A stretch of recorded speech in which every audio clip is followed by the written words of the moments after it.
Hello everyone and welcome to LockDown with, and today we've got a brand new episode. It's been a long time since I've done the last one, but today we've got a very special guest. We've got Mr. 30k subscribers on YouTube, I should say. Mr. John Warren, how are you, mate? I am very well. This is actually one of the first podcasts I've ever been on. Last time I did a podcast was probably November, so forgive me if I'm a bit bad at the conversation side of things, but life's been okay for me, you know. How's lockdown been treating you? It's been alright. I think it hasn't been quite as good as the first one was. I think I got less stuff done, and I think it's more stressful, especially seeing as I've got my GCSEs coming up. So there's that added stress of, you know, you've really got to perform. Whereas last year there wasn't really that stress. It was kind of like, oh, you've missed a lesson. Oh, okay, that's fine then. So yeah, it's been alright. And plus there's now obviously a lot more to focus on the YouTube side of things as well, which has been a good thing and a bad thing. It's meant that at times I've struggled to like focus on my work 100% for both sides of things. But in the same way, it's given me something to take my mind off the boredom of lockdown. So I think it's been both good and bad for me. I'm kind of in the same thing with you though. I mean, the whole reason I started my channel was just lockdown. I was bored in lockdown. I was like, how can I make this productive? Start a channel. Most productive way, I think. And I mean, it has, like I said, I've actually made it productive. I've actually got something out of the lockdown rather than just sat down doing nothing. But it is hard to balance stuff out. Yeah, with, exactly. Like, everything else. I mean, I did my GCSEs one with that. 2018, I didn't have a lockdown. I think my sister's doing hers in lockdown. And Unlucky. I don't know how you can do it. Because, I mean, have you got lessons online then? Not at the moment now. So I'm back at school. I've been back at school for about 6 weeks. I mean, obviously we're on holiday at the moment, but wait, what? 6 weeks? You've been in 6 weeks? Maybe it's not 6 weeks. Maybe it's 4. It's not that long. I think we went back at when was it? Like towards the end of I want to say towards the end of March, but I think it was halfway through. So yeah, we've been back at school for a while. Oh wow. But yeah, the lessons at home, they've been fine. I think the lessons themselves were better in this lockdown just because, you know, the teachers had that kind of realization that, you know, there's actually something to work for. We've got to learn some stuff this time. But yeah, it's been all right. I think in all, I'd much rather have been at school for the whole time, but obviously, you know, COVID, you can't make these things happen, so you just got to deal with it the best you can. I mean, I think is I've only been to university once, like this year, I'm pretty sure. Like, wow. I went in like half a day. It was like 9 till like 1 or something. That was like, a few weeks ago now. I'm going back in tomorrow for the first time. I mean, God knows how long, but I mean, the thing is, it depends on, like, I guess school, you have to go in realistically. Is it like, are you going in like 5 days a week, or is it like your class alternating or whatever? Yeah, we were going 5 days a week. So towards the end of the lockdown last year, we were going in, I think, for like 1 day a week, and it wasn't lessons as such. It was just like, you know, the mental health side of things, like making sure people are going into school, chatting with their friends, all of that kind of stuff. But yeah, this time around, we've just been going into school, and I think the worst thing about it is that it's been masks in classrooms. So you're sitting there trying to focus on your work, and now we're doing exams, and we've got to wear masks in them, which isn't great, I'll be honest, especially for someone like me, who I wear glasses in the classroom, especially if I'm sitting further back than I need them. And now I've got to make that choice. Do I see everything blurred, or do I see everything steamed up? So yeah, it's not the best, but yeah, as I say, you've got to deal with it, and hopefully things will lift to the point where you don't have to wear masks in the classroom, and well, eventually have no restrictions at all. I mean, I pretty much have the same problem. Because I never used to wear my glasses in school. I was supposed to, but I decided to go blind because I just hated wearing glasses. Yeah, I don't mind how I look in glasses, so I'm okay with wearing them around. I just don't, because obviously with the masks, but I did before.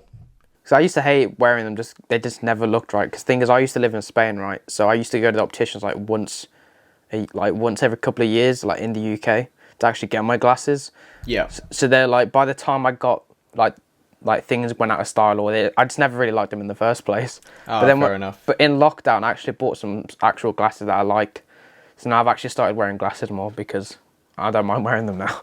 Yeah, exactly. And I think you've got to feel confident in them as well. Like, obviously, their first function is to, make your vision look good. But then if you look like an absolute imbecile with them on, then there's no real point. Like, you're going to walk around, you can see everything in HD again, but everyone else is seeing you and they're like, what is this guy doing? I was literally in school, like, when I was back in the class, like, right at the back of the classroom, I'd be like, to my mates, what does that even say? I can't even read. Like, they would have to read the board out to me. Yeah. So I would just sat there, like, I can't read this. And I think I used to leave my glasses at home. I'll just forget them anyway. Yeah. But I just never used to like wearing them. I regret it now because it was so annoying. Yeah. I mean, it's difficult. Obviously, there's nothing now with you masks. Can do. I would have definitely not worn them back in school. I mean, I wear them now at university. I wear them. But the thing is, I recently made an investment during lockdown. Ooh, I'm showing them on camera now. They're these cloths, but they're anti-fog cloths. Anti-fog cloths? What do they, like, do you just wipe your glasses with them and they... You basically, like, on your glasses, you do that, like, you make them, like, steam up. Yeah. Clean them with the cloth, and they last, like, a day without fogging up. Oh, nice. Some days send me a link to one of them. I saw them on TikTok. Someone was like, "Oh, you have to buy this." I was like, "You know what?" Because every time I used to go to work, my glasses kept fogging up whilst I work when I was talking to customers or whatever, and I could never see, and it was always the most annoying thing. So now I found these things that actually work. You get like, I think I bought them, like, it's like a 10-pack or something. They last like, I don't know how many cleans they do, but they last a while. I've still got one I've used for ages. But they do work, to be fair. Some days you have to, like, occasionally you have to, like, do them a couple times. But like I said, it takes 3 seconds to clean them. But it does work. It's a lot better than steaming up. Definitely worth the investment. I'll send you a link after. Cheers. Yeah, that'd be actually quite helpful. That means I can at least see what's on the board and not just rely on people next to me. Yeah. I mean, the worst part for me is when I was doing driving lessons, I had to wear my mask and glasses. Couldn't see where I was going. Mask and driving lessons as well. That's got to be tough. I didn't enjoy that, no. But then and then the cloths came around, and I was like, here we go, I can see. Solid. It was all good in the end. Yeah, and I'm assuming you have no choice but to wear your glasses in a driving lesson because, like, obviously you can't see. And I think, what do they do? Do they, like, check your medical record or something and say, oh, look, you need to be wearing glasses? You have to they'll stand like really, like the first lesson you do, you stand like a car park, and then they go, can you read that? Oh. Can you read the number plates? And I'll be there like, Z, I don't know. He's like, yeah, you have to wear glasses. I was like, oh, okay. But the one lesson, I actually forgot my glasses, because this is when I didn't really wear them. I literally only wore them for, like, driving or, like, watching TV. So I went into my car, and I was, like, halfway through, and then my instructor was like, oh, what's that sign say? Or, like, what speed is the road? And I looked at the sign, and I was like, oh, no, I can't read it. And then I was like, and then 30, yes, 30. What's that number again? I was like, oh, it was horrible. And then he kept asking, because I can drive, I was like, I can see everything. It was just when it got to road signs, I couldn't really read them that well. Because I could see the car, I could see where everything was, I could see everything. I mean, the thing is, speed limits, when you drive on the same road, you kind of know them anyway. Yeah, exactly. But it felt really dodgy and sketchy, because my instructor was always like, turn left, because sometimes he'll say, like, oh, this sign here, I'm not going to tell you which junction to go off, just go on the exit that you see the sign with, whatever. Yeah. I'll just be there like, oh, no. Look for the name of the road. He's like, can you see it? I was like, yeah, I can. Yeah, sure. He never noticed, though. He never said, wait, don't you normally wear glasses? So I got away with it. But then the next day, the next time I went, I remembered, because it was not it. Oh, fair enough. Just remember to take your glasses if you wear glasses, kids. So when did you actually start watching, like, F1? Like, when did it come about? Was it brought up, like, when you were younger, or...? Pretty late, actually. It was 2017, end of 2017, that I saw, like, my first race end to end. I mean, I'd watched it before, but, like, not religiously, if you know what I mean. Oh, so you'd, like, come in, if it was on, you would have a little glance, but you wouldn't properly watch it. Yeah, exactly. But yeah, no, I watched it pretty much religiously from then on. I watched every session, and it was like the first race of the season. From the end of 2017, I believe it was the Mexican Grand Prix that I saw. Also, when Lewis won the title, yeah. And yeah, then I don't think I watched the last few races of 2017, but 2018 I watched, well, apart from like FP1 and 2, because obviously I needed to get rest for school. School, yeah. But yeah, apart from that, I watched pretty much every session from 2018 onwards. Wow, that's quite recent. I honestly thought, 'cause obviously you've got quite a bit of knowledge of F1 as well. Obviously, like all your content is really based on like historic events. Sometimes you do, or like very in-depth stuff, and it's very impressive to see the knowledge that you have as well. Well, I It's do a such lot of small time. research as well. You know, I can't name a lot of stuff off the top of my head, so. Yeah, but it's still impressive. I mean, I started watching it. I think I don't know, wow, 2000 and I remember like my first remembrance probably like seeing like Alonso like in the Renault Yeah. when I was like 3. I can remember just seeing like him driving about, but I also remember watching Hamilton win the title and like yeah, I remember that, but I can't really remember watching it properly. I think I was probably about the same. It would be in and out, but I remember watching it from like when Hamilton and Button became teammates. That's when I was like, Oh, when they were was like that? That was 2010, wasn't it? yeah, 2010. That was like when I started properly watching it because they were like my 2 favorite drivers. Yeah. So I was like, I remember my mom coming into my room and she was like, "Yo, Lewis and Button are teammates next year." I was like, "Wait, what?" And I was like, "Oh, I'm watching that." Oh. And I think from then on, I was like, "Yeah, I'm watching that." I didn't watch Yeah. every race because that's when they started. Sometimes there was like, it was either like because it was like a Sunday night. If it was like a late night, I wouldn't be able to because I'd have to go to bed for school or whatever. But I remember pretty much watching most races. But I don't know when did Sky come involved. I don't know when that happened. Because it used to be like on BBC and ITV, I remember. Yeah, no idea. I think it was 2018 because we didn't have Sky in the end of 2017, and I believe I watched the 2017 Mexican Grand Prix on Channel 4, or maybe it was just the highlights. I'm not sure. No, yeah, Channel 4 they do highlight. Yeah, they do the long highlights. Do you also play the F1 game as well? Yes, yeah, I've played the F1 game as long as I've watched F1. I didn't pick up 2019 because I just didn't have the money at all that whole year. But yeah, I played 2018 and 2020, and I think 2017 was on the Game Pass or something, or maybe Games with Gold or something like that. So I had a go on 2017. I actually, before I started watching F1, I just played it a bit because it was a driving game, and I'd always been into cars, and I'd always been into the driving games and stuff. So that for me was that was like a factor in me picking up 2017, just because it was a driving game and it had a career mode. You know, there was more kind of what would you say, like depth to it, I guess. They had like a the sense of R&D competition. tables and there was... Yeah, exactly. Which game was it where they had the storyline with like Devin Butler? Was that 2019? I think that was 2019. Yeah. I hope they bring that back though, because obviously I missed it, and I wanna give that a go. I've heard rumours that they're supposed to be in 2021 because I saw there's quite a few game modes or something for 2021. So it looks like they might... Well, I don't know if they're bringing them back, but I think there's some sort of bigger storyline coming up, which is... I mean, that was really good. The only problem with it was it literally lasted like 4 races and then that was it. You did like 4 F2 races in story mode and that was it. And then it was just, oh, you're in F1 now. And it was like, oh, that's it. Because it's like games with like... I don't know if... Oh no, because FIFA had like the journey and stuff. And the other games had that sort of like story mode where you're involved, you're a character and all that. But F1 tried to do it a bit, you know, they kind of ruined it. Like it didn't really work. I mean, it worked, but it was like literally four rounds. And they weren't even 4 races. Like at one point, they put you in Was like... it really only 4? It was literally like 4 races. Like the one race, it was like you had 3 laps to go at the end of the race. And they went, oh, look, his engine's blown up. Yeah. Continue the race. And that was it. And it was like 3 laps. I think the only race you actually did was the last one of the season, which is like, oh, this is your time to try and win the championship. But the rest was like, you do 3 laps and they just chuck you in like a story mode. They'll be like, your engine's blown up, or do you listen to team orders or stuff like that. But the question is, did you win the story mode? No, win the story mode, win the championship. I did win the championship, bro. I'm W. Solid. And then the thing is, normally I play F1 games till like I win the championship. Then I'm kind of like I never play it past like season 3 or whatever, because it takes a lot of time. Because obviously it's like with practice, it takes like a few hours, like 4 hours to do like a full weekend all in one go. Because you've got to do practice, which is like half an hour each. Yeah, the practice. I mean, I usually just did it in time trial and then skipped the practice sessions, because that way, you know, if you go off and you hit the car, then you wouldn't need to repair It was just better.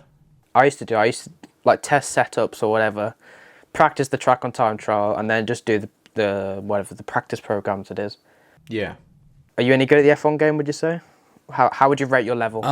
Well, I league race. I do tier 1 league racing, but I've only scored points twice. Once was yesterday in an F2 league, and the other time was in Canada, in the wet. Any good in the wet?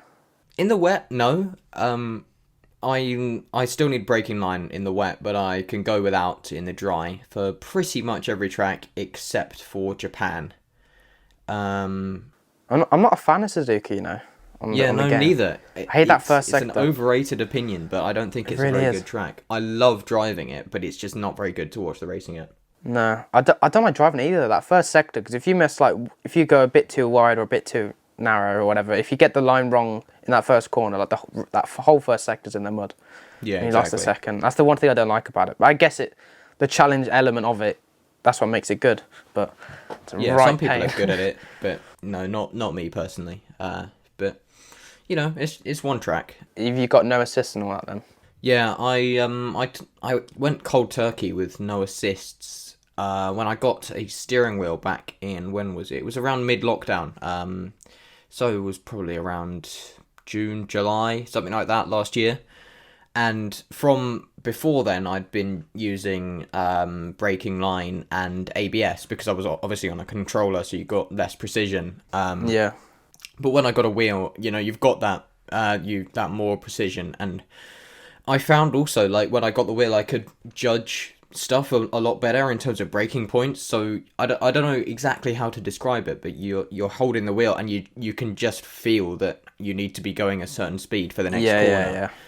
Yeah. And that's a lot easier to do. It's like it's strange, but it feels like the wheel tells you a braking point in a way. So yeah, I'm definitely better with the wheel, and yeah, that's why I've used no assists, just because I can. I'm not fast with it though. I mean, personally for me, the thing is I can drive without assists, but I just choose not to because it's like, fair enough. Like I can. The only assist I would probably struggle with would just be traction control. It's just like when it goes to low gears, when you're in like gear 1, gear 2. Or just like a bit of back end or whatever, but I can do it without it, but I just like ABS I find alright. But the anything it's really weird for me is that without the racing line, like since I've always had it when I first got the game, I've just got used to having it there, so when I remove it, I literally like can't do a lap because feels so, it's really weird. Like any other game, like some games I don't even use racing line and I'm fine. But only when it comes to F1, like it feels like I've never played the game before. It's like I can't like sometimes I'll just do a lap and I feel it's so weird. I don't know why. I know what you mean though. Like it sometimes just becomes ingrained. Like you get ingrained to seeing that line turn red, and then you're like, oh, I need to brake now. And then when you take that out, you need to look for other things to change to. But sometimes I don't even use it. Like I always look out for braking marks anyway. But I think it's just maybe just what's the word? I don't know how you say it now. Provisional. Professional vision. I can't say the word. Peripheral. That's the one. Yeah. I think because I would look for like a braking mark and I always look for them. But I think it's just I can just see in the corner of my eye that it goes red. I don't use 3D line though. I use 2D. Oh, really? I always prefer 3D. No, because I feel like it always gets in the way for me. Like the way it pops up. Yeah, I found it easier just because, you know, you could see it popping up in front of another car, and that would stop me from braking front wings a lot. This thing, like, I don't use it, but I do use it. Like, it's just on 2D and it's only for the corners. But I think it's just because it's like a backup in a way. Yeah, I know what you mean. And that's why I use it for Japan, because obviously that's such a tight circuit and there's literally nothing to see. Like, when you're braking through the S's, there's no brake marker boards or anything, so you're just guessing. And that's why I still use it. And I'd say I'm a good... Well, even on tracks that I know without racing line, I'm at least probably 2 or 3 tenths faster with line, just because it takes that extra thing of thought out of it, and obviously that helps. Because sometimes it tells you to brake when it's a flat out corner. Like I'm pretty sure at Silverstone it tells you to brake around Maggots and Beckett's or something. Yeah, well, I think it tells you to brake at the second one. I don't know what the individual ones are called, but it tells you to brake at the second one. But I know it's flat through the first 2, downshift through the third, and then brake through the final one. Yeah, exactly. But yeah, that's just something like I said, I've I learned don't from really videos. use it. Yeah, Yeah. from watching the actual F1 helps as well. Yeah, So I'll be like, definitely. oh, they break there, or they go out there, and I do it. Yeah. Because I'm not too bad. I've never done league racing. The only thing I've done is I made a league with my mates, but we all pretty much like play it like religiously, like. Oh, So it's not right. like a terrible level. And we did that. We did it on 2019 because it's on Game Pass, so everyone has it. All right. And I came second in the championship. That was only just because I made like one mistake on one race where my mate crashed out, and I was leading the race, just vibing. But then it was on Monza. I don't know what the name of the corners are, but it's after as you go around the first chicane down the Curva Grande, left, right, and that left, right. That's then that right what's it hander. called? You know, the right hand after the left, right. Lesmo 1. Yeah, that one. I understeered out on the exit into the gravel, dipped the wheel in the gravel, Yeah. and then Yeah, I I've done that a few too understeered many into a times. wall, and then that was Yeah. my championship in the mud. That's the only time Disappointing. I can do it. I'm pretty consistent now. I don't really make mistakes. My speed's not too bad, but I don't know how I would, because we have like rules. So we have it on medium traction and ABS on, so then everyone can have a go. Because there's some people Sure. in our one that's like they don't play it that often, but like the top 3-4 of us play it a lot. But there's like 2 people who don't really play it, so it's just more for them, whatever. But I don't know how I would compare to like actual proper. But I feel like I'm not too bad. I don't know how I would compare. I mean, I started playing it in 2016 properly. To be fair, F1 2016. That was the first proper F1 game I bought. Apart from F1, was it 2009 on the Wii? I had that game. Oh, that was solid. I That had was that one game of the on best Wii. games ever made. I played that until like 2016. I had that one and never played another game because my parents just wouldn't buy me the F1 game. Yeah, So fair I was enough. always on the Wii. I was like, look at me go. To be fair, I used the Wii up until I got an Xbox, which was in 2016. So it as my FIFA alternative, I had it was Mario and Sonic at the London 2012 games. Oh, I used to have that game. Solid, best game ever. And yeah, it was like 4-a-side or something like that. And yeah, it was like FIFA really, but the goalkeepers could like boot the ball Power-ups 100 and stuff. yards Yeah. and not 100 yards, like the length of the pitch. And yeah, those power-ups, though, they were pretty insane. So yeah, fun game. I would definitely play it again, but I just don't have the, like, I don't know, it feels like I always want to play, you know, stuff like Wii Party or Wii Sports or games. stuff. Good games. But then it comes to the time when I have, when I'm able to play it and I'm like, actually, no, I don't really want to. It's strange, but I do miss the Wii. Because F1 2009 was like, I only, because my dad bought it or whatever, and I just used to play it, but then I just never really knew, I literally like never knew there was another F1 game until I saw like an ad on the TV going like F1 2013. I was like, wait, what? There's more? Wow. I didn't even know. I was fuming. I was like, can I have it? And they're like, nah, you got F1 2009 here. I was like, oh no. Yeah, it's a recent game. I literally, because I just never knew. I never really was like a gamer or whatever. I just played whatever my parents like my dad would buy 2009 because he liked F1, and then that'd be it, and then I'd just play that, not even knowing. Yeah, I'm pretty unlucky, I'd say, in that I'm the only one in my family who likes F1. Oh really? So there have been times, you know, when my siblings have come into the room and they've seen the F1 on, and occasionally they'll sit down for a bit, but most of the time they'll see the F1 on, sigh, walk out the room.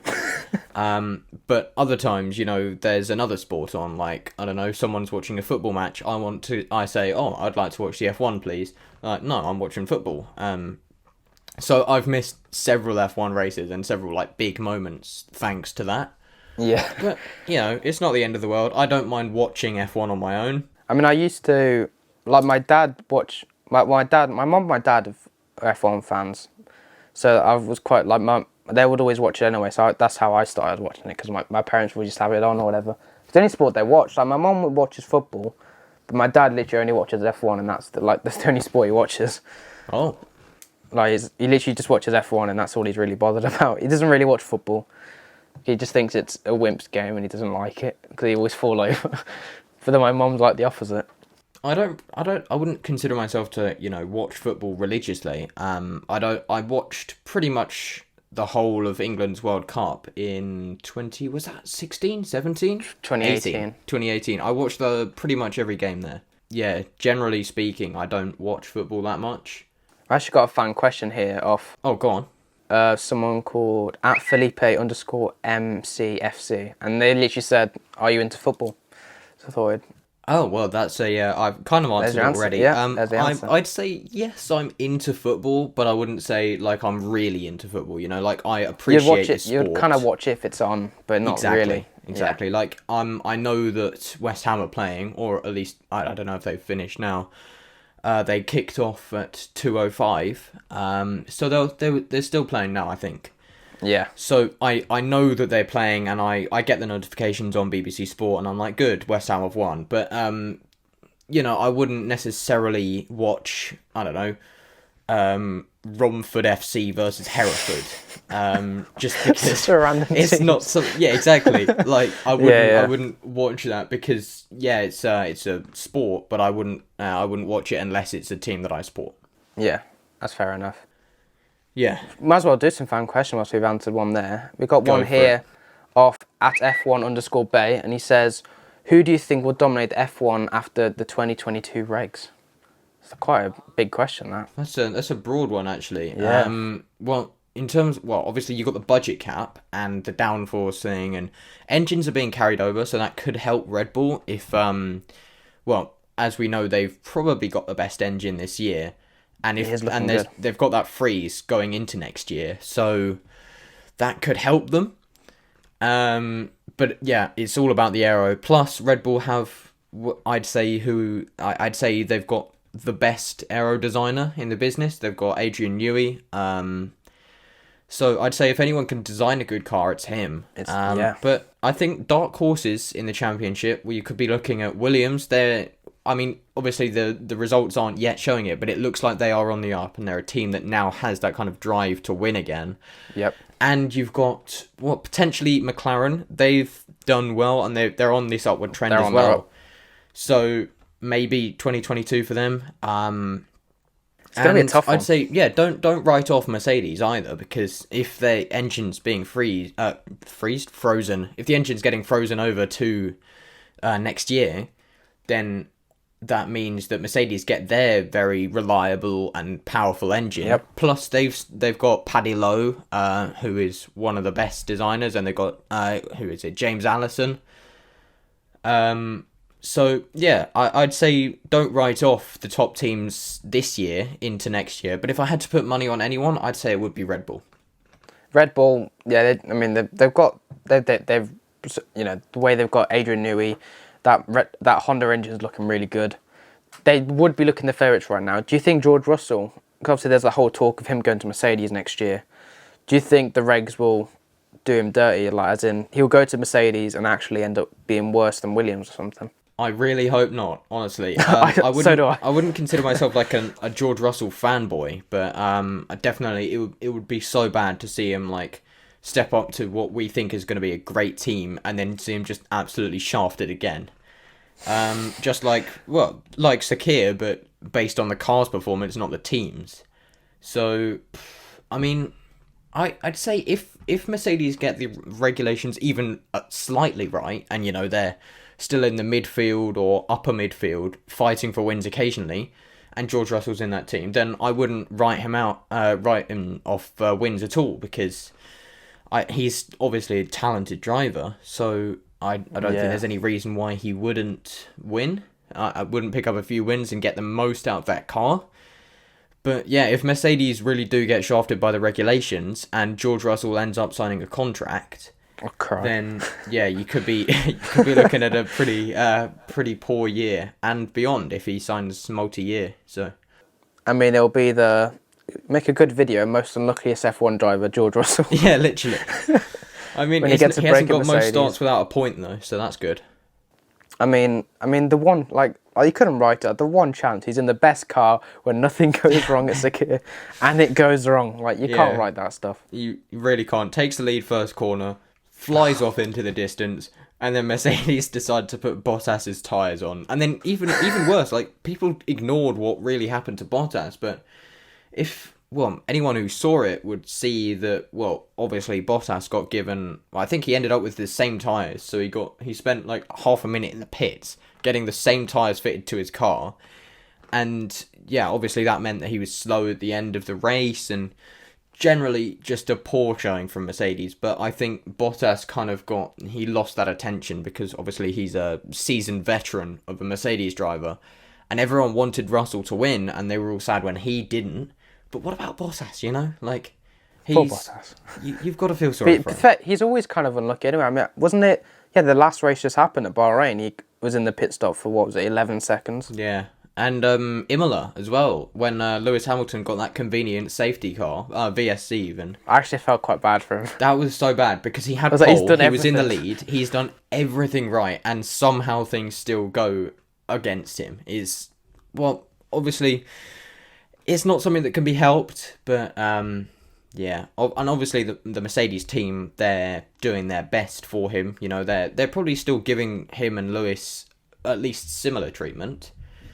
I wouldn't say that they're going to throw everything at Lewis because they're a winning team ultimately. So they need to make sure that both drivers have that chance to finish 1-2 in whatever order, because points in the team's championship for them are much more important than points in the drivers. They don't care who wins. As long as they take home both trophies, it doesn't matter to them. So I don't think they'd be throwing more resources one way or the other. But yeah, Bottas has been pretty unlucky recently. Really has. Got another question here from @Cub5008 when he says, when will Williams win a GP? I think it's got to be 2022, but you can't really predict that. Yeah, I don't know. You can't really, as you say, you can't predict it. I can't see him winning this year. Like, there's no. I don't get how unlucky they get. There's no way. Surely they can't win a race this Monaco year. GP with 3 finishes. If that happened, I think the world will still manage to finish last.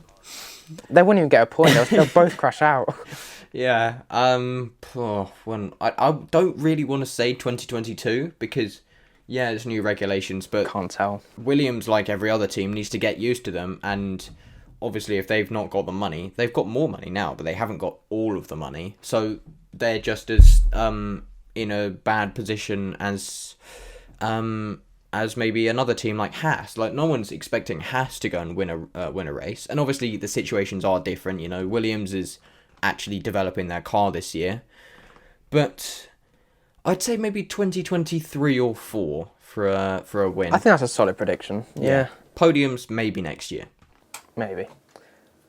And talking about podiums, we've got a question here of @ThePitKid who says, what midfield teams do you think will / not get a podium this season?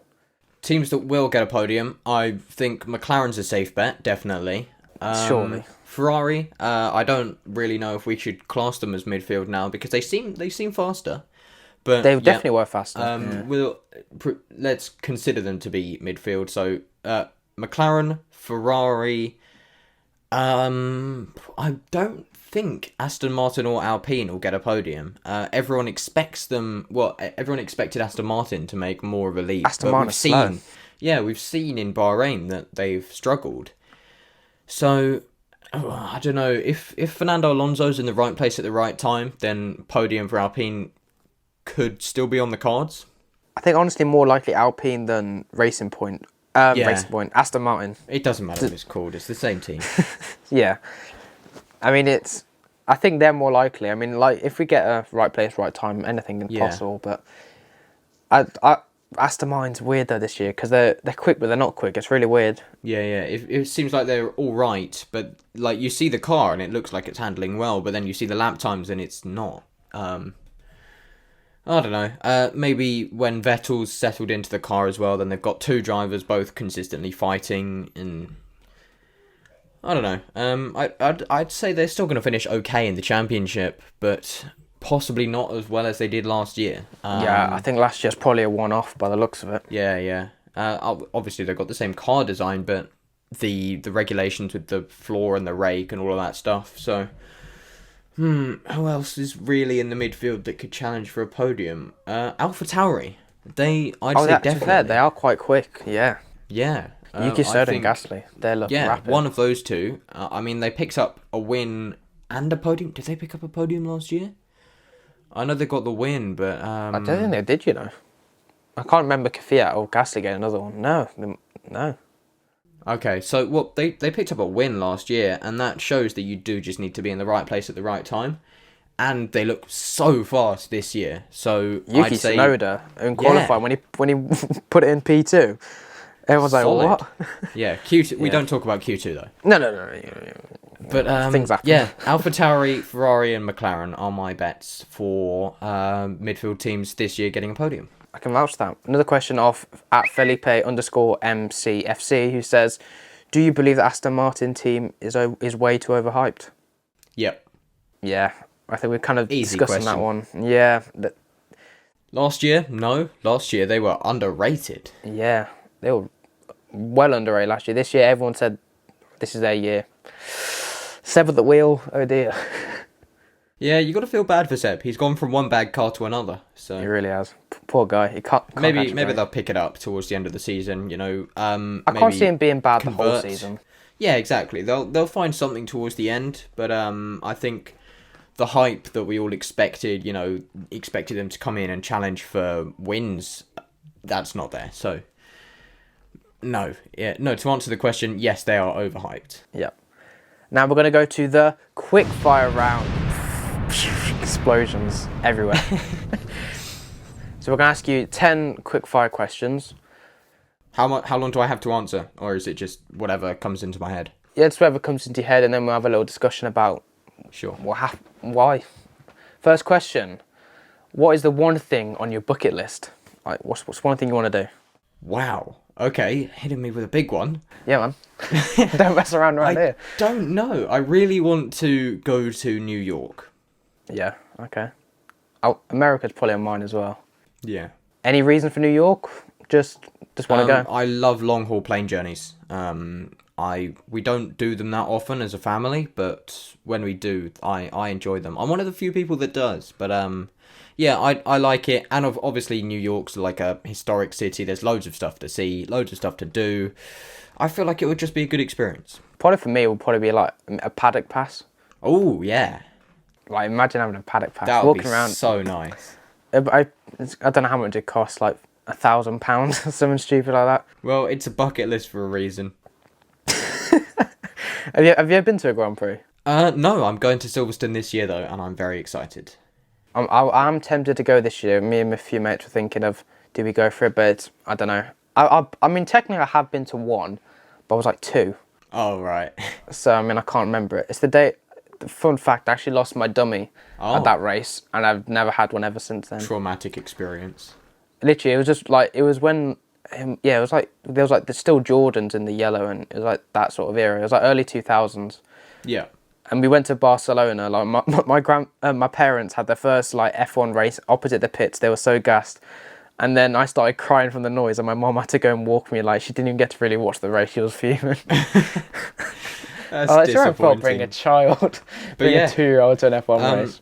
They're talking about, the COVID certification and all of that this year, which it would be annoying, but yeah, if it's just a COVID test, it's not the end of the world. I'll do a COVID test. If I pass, I go in. If I don't go in. And I think that you're going to get money back anyway, so... I'm thinking about going, but I don't know if I mean, if you get money back, I'm tempted.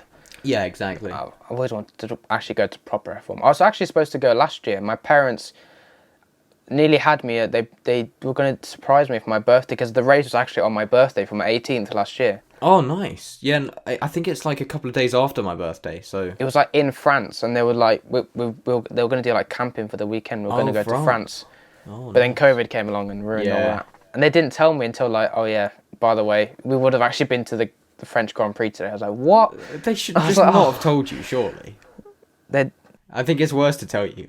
They told me on my birthday, like, oh yeah, we were supposed to be in France today watching the Grand Prix. I was like, oh, you're joking. But here, we've got you some socks instead. Here's some socks and enjoy. I was like, oh, brilliant. Thank you very much. I was really upset. And they were like, oh, we can go again this year maybe. Like, because they wanted to go to Barcelona, because my parents still live in Spain. So they're like, because I've been to testing once. Actually, no, I've been multiple times actually, because they used to test in Valencia, and I actually live in Valencia. Well, not currently, but... Is it nice, like, seeing testing? It was actually really good, because you pay like 20 quid for the whole day. Yeah. and you can go wherever you want. So you just walk all over the place. We went to every single grandstand, we went all the way around the track, did a full track walk. Not on the track, but like walked around the whole track. Saw actual F1 cars for like the first time in like 7 years. And I was like, and it was a good day. It was really nice weather. Got to walk around the whole track. Got some cool little videos of the cars and.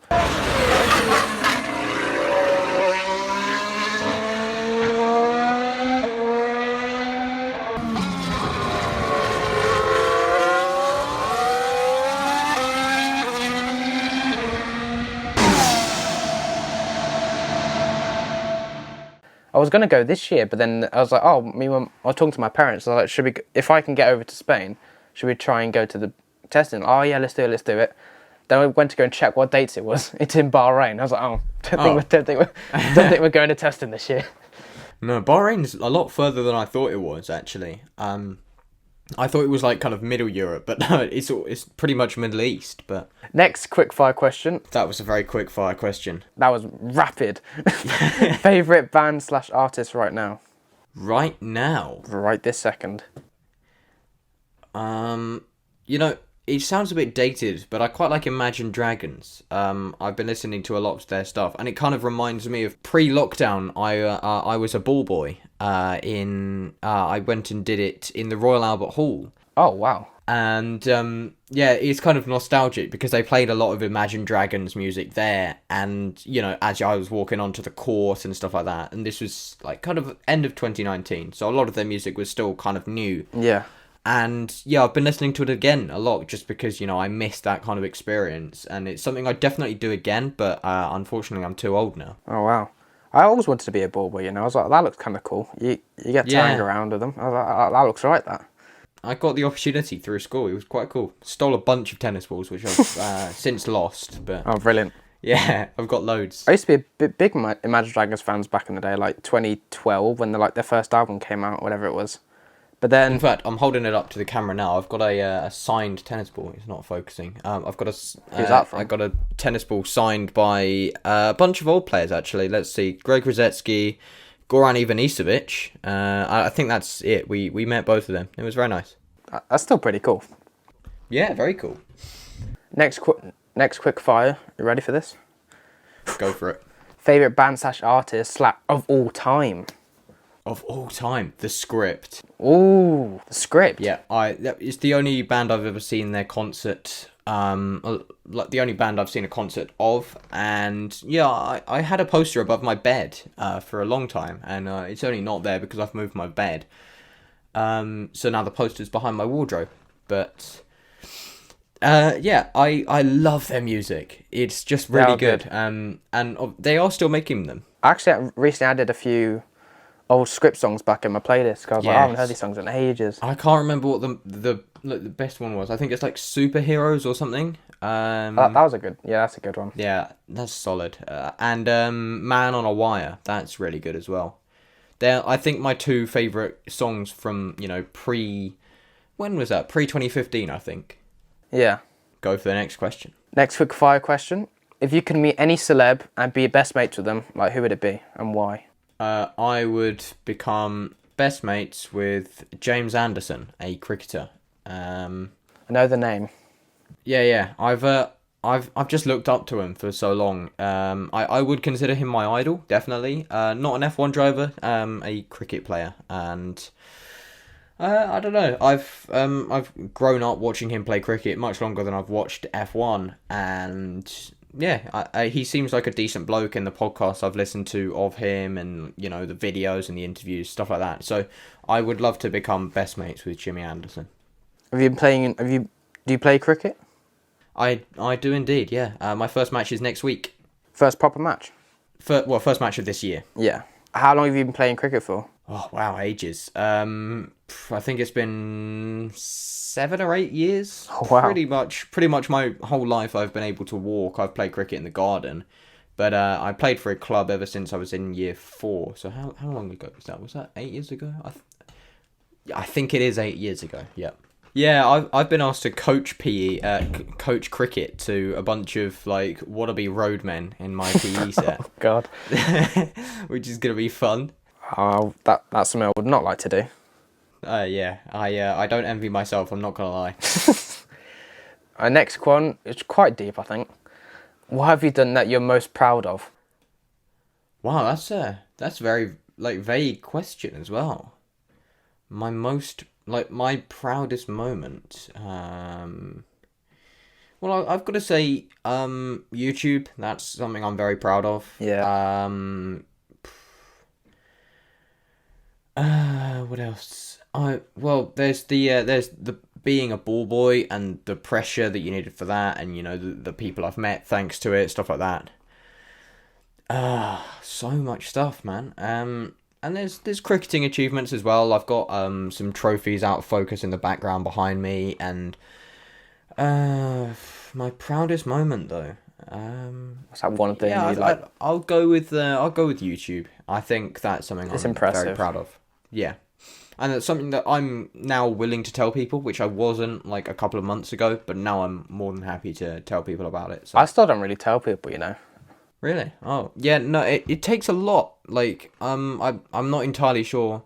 If people find out, I'm not bothered. I'm just like, oh, okay, cool. But I've never actually like, I don't think I've really told my mates. I was just like, I'd be like, oh, I'm filming like video, or whatever. But then they'd just allow you YouTube. I'm like, yeah, and that was kind of it. Because I used to do it back in school, and it was like the not the best idea. I back then I was like, oh yeah, I'll tell people, get followers. That will be a good idea. Oh boy, it was not a good idea. People like there was like people like the dickheads in school. They started playing on bloody projectors and stuff. I was like, yes, oh, that's the worst thing. I was like, this is not what I wanted. I just wanted to play a bit of GTA or whatever. Yeah, like towards the end of actually last term at school, because a lot of people then knew, just because word had got around. I told a few people, they told other people. They've been like, oh look, you've seen John's got a YouTube channel, stuff like that, and it wound up in my videos almost being played in assembly, which was fantastic. But yeah, no, luckily they didn't, and they played some other person in my year's video who does YouTube. So, oh no, I've just noticed my SD cards actually run out of storage. Oh dear. Do you have another one? No. Where were we? Quick fire questions. You just asked me about my proudest moment. That was it. Proudest moment. I mean, what was I going to say?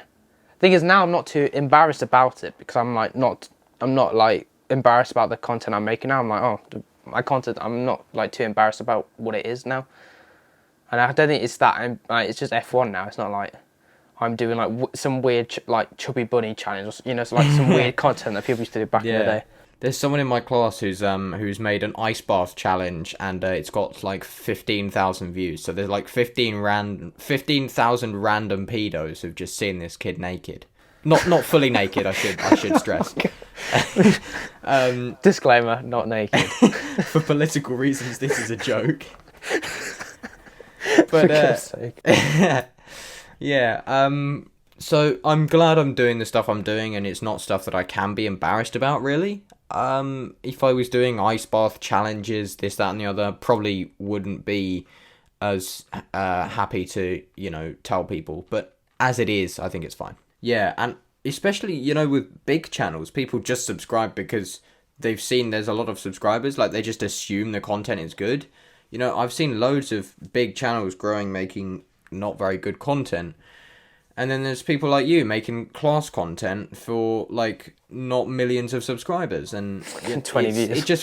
It just feels wrong, Like it should be, it should still be that the good content gets the good views, but obviously, it's luck, and the YouTube algorithm needs to earn the most money, and that's obviously the main thing. I mean, I've only found out recently. I think it was through you. You tweeted something out, and I was like, wait, what? Was that apparently live streams ruin? Ruined the algorithm? And I was like, wait, what? Because I started doing live streams, and ever since I started doing them, my views were really low. And I was like, wait, could this be the reason? Yeah, for some reason, YouTube, I'm not entirely sure why. Like, I think YouTube just like a channel to be focused, so that they can make sure the ads are targeted better. Because in a stream, obviously, they can't guarantee what you're going to say, so they'll put more kind of general ads on, but that in turn means they don't know what ads to put on your videos, and if they can't guarantee they're making the revenue, then they can't realistically promote the videos. That's just my theory. Obviously I don't work for YouTube, so I don't know fully what what the reasoning behind it is. Because like now I struggle to get over 100 views now. Like before I could just about get 100 views, but now like sometimes I can't even get 100 views. And I was like, could this be a reason? And I think ultimately, it's just about, riding waves, like, because YouTube, like a lot of social media, stuff comes in waves. So like one thing brings many. You have one video that does well, people like the content, they go and watch a few more of your videos, they watch more and more and more, and YouTube will obviously know that, and then they'll start promoting all of your videos, and it's a good feeling. But then suddenly when the click-through rate drops below a certain amount, or the advertisers aren't paying the right amount, and like literally just when it's convenient for YouTube, they'll just drop you. These ones are a bit more, not as deep now, so they're kind of a bit more. Sure. These are actual proper more quick-fire questions. All right. So the next one is Xbox or PlayStation? Xbox. Easy? Easy. Never had a PlayStation? Never. Or never thought Never about had a getting one? PlayStation. Thought about getting the PS5, but then there was no opportunity to get a PS5. You can't get one. Yeah, I tried to get one. No point. No way. I mean, things I've had both. I had a PlayStation 3 and then I went to Xbox One because I just went wherever my friends had. Yeah, exactly. And I think that's a big selling point. All of my friends have an Xbox. Why would I get a PlayStation? Like, who am I going to play with if I'm just going to go on PlayStation? Especially for like driving games as well. Because a lot of that, obviously if you're not in a career mode, then you need someone to race against, and that someone has to be a human. Exactly. So, yeah, I'd rather stay where my friends are. That's basically it. I agree with that. I mean, the only reason I would get a PS is the Spider-Man or the like Gran Turismo. Oh, yeah. Gran Turismo, that was one of the main reasons I wanted to, I considered getting the PS5, because Gran Turismo 7 and there's Gran Turismo Sport at the moment. But, I don't know if it's worth spending a lot of money for like one game. Exactly. What are you really going to spend? What would it be? It'd be like 450 for the console, then probably another 60 for the game. You need a wheel probably if you want to enjoy it to most. You're going to end up spending somewhere near £1,000, and it's just to play one game. Really worth it? Yeah. Not worth it. And what if the game's bad? What if the game crashes all the time, or no one plays it? Number 7, Android or iPhone? iPhone. I wanted an Android, but I have an iPhone, and I'm happy with my iPhone because I use a Mac as well, so everything just kind of ties together too nicely. AirDrop is brilliant. It's got to the point where if I switched to Android, there'd be so much stuff that I'd miss, and it just wouldn't be great. Plus, I've got family iMessage group chats and all of this. It's stuff that you would miss. And that's the Apple way, I guess. Making you need the Apple stuff so that you can still enjoy stuff that you take for granted. Right, number 8. Favourite F1 driver, current and of all time? Favourite F1 driver of all time. Or current. Yeah, I mean, or you could just say one. Maybe have just one, that's both. Okay. I like Jenson Button. Yeah. Oh man, Lando Norris currently. I think it's difficult not to like him. He says some controversial stuff. Yeah, I think current and all time. I mean, obviously I haven't watched that long, so I haven't really formed that kind of connection with any other driver. Yeah. Bar Lando Norris and Jenson Button, because I read his book. I used to have his book, to be fair. Yeah. Great book. Yeah. Don't think I finished it, though. I think I got halfway and just forgot about it. Oh, well. Yeah, no, I recommend finishing it. It's very nice. I have to go to Spain to pick it up. Oh. It's a bit of a trouble. I need to finish it. I mean, my mum bought it. She said, "Oh, you like Jensen, but here you go." I was like, "Oh, sick." But I used to read it when I went to bed or whatever. Yeah. I got through it. I'm pretty sure I just got through it in a couple of nights, just staying up as late as and basically until I was tired, just going through that book. I always do that with books. I pick them up and it's very difficult for me to pick a book up and read during the day, but in the night I always make sure I'm not using my phone and stuff like that, just so that you can sleep better. But I always end up reading because I'm not quite tired yet, so I read until I'm tired, and so I think it's good. I read a fair amount because of that each night, but Yeah, that's how I got through the Jensen Button book so quickly, and the same actually with AJLewis' book. Oh no, I haven't seen that. It's a quality book, much better than Jensen Button's, and that's why he's like one of my favorite F1 paddock people, if you know what I mean. Yeah, yeah. I love Adrian Newey. He's got a history. Yeah, exactly. And he's designed good cars. Oh yeah, yeah. Two more to go. We've got number 9 now. If you go to any F1 race, which one would you go to and why? Like any in the world, like they'd say, like someone comes up to you, we'll pay for your flight and everything. Which one are you going to? I want to see some good racing, and Yeah, that's the thing. Bahrain, Bahrain, I think, is a good shout. because the weather is always nice. It's a night race, so you're not going to get sunburn, and it looks cool. And great racing. I'd say Bahrain. Bahrain's a good shout. I think the only one that probably would probably like America or something, because it's like the other side of the world. Yeah. I don't see anything wrong with Bahrain. Belgium or something, because yeah, Belgium. my parents been to Belgium. And they said it's always really good there. Like it's like a nice track to go to. But the problem is the weather can be not so nice. Yeah, sometimes, exactly. And obviously, wet racing is cool, but standing there in the wet watching the racing, I don't know if that would be quite as cool. It depends how into it you get, I guess. And the last most important question of the quickfire questions, most important one: pineapple on pizza? Yes or no? What are we saying? Oh dear. Okay. Well, personally, it's been hammered into me that I shouldn't like it, but I like it. I don't see anything wrong with it, because ultimately tomatoes are fruit as well. Pineapple's a fruit and meat. It's fine. Ham and pineapple pizza. I mean, if I was choosing a pizza in a restaurant, ham and pineapple wouldn't be my go-to. But if I was given a ham and pineapple pizza, I'm not just going to sit there and pick the pineapples off it. I think it's alright. Social media just like ruined it for no reason. Like, Yeah, it wasn't literally. hurting anyone. Like, a few years ago, no one was complaining about it. Yeah, now they saw like some famous person going, "Oh, I don't like ham and pineapple," and everyone's like, "Oh, no, me neither." I mean, like, it's one of them pizzas that I would go for, because it's like you can't go wrong with it. If I'm in a place where I've never been to before, never tried something different or whatever, I'll be like, if I don't know what to choose, I'll be like, well, you can't really go wrong with it. They can't mess it up. Because I normally go for like a barbecue pizza.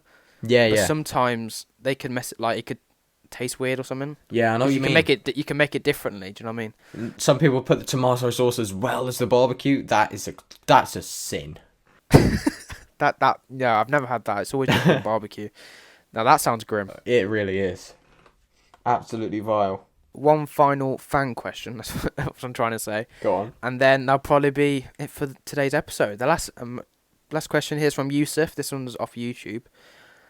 And it's best F1 car / livery. What, best ever or this season? We would say just this season. This season. Everyone's complaining that it looks the same as last year's, but I have nothing wrong with the McLaren. I think that's a solid livery. And the small things they've done to it, I think they make a big difference. So I agree with that. I'd go with that. I wouldn't say it's the best though. Really? I quite like the Mercedes as well. Alpine, I really want to like it. I think the blue is such a nice colour. But, like, the sponsor placement, the fact that they've just got words on the side of the car, they're not fitting in. Like, at least with McLaren, they've built Velo into the side pods, and they've put all of they haven't plastered sponsors all over the car, if you know what I mean. It feels like Alpine are doing it a lot for the money, and obviously, that's fair enough. But I like the rear of the car generally, with the big A and the French flag and all that. I think that looks very nice, but yeah, it's just the sponsor placement that gets me. What about the way a car looks? The way the car looks. I think the Red Bull looks quite nice, but I think for me the nicest looking car is the Mercedes. I think the Mercedes nose is just solid. Just the thin noses look so much better than the chunky ones. For me, the worst one this year is the Ferrari. That just looks horrible. I don't know what they've done to it, but it's terrible. They've ruined it. You can find this out more on the livery ranking with Aiden on my channel. Go and give it a watch. Got to give it a plug, right? So thank you everyone for listening to today's podcast with John Warren. Thank you for coming on as well. No worries. If you want to go check out John, link in the description. You can find his YouTube channel below. You probably already subscribed to him. Let's be honest here. Possibly. I mean, every little helps. Send them all down my way. I say go give John a sub. Thank you very much, mate, for coming on. It really means a lot. No worries. Thank you for having me. See you on a bit, and goodbye.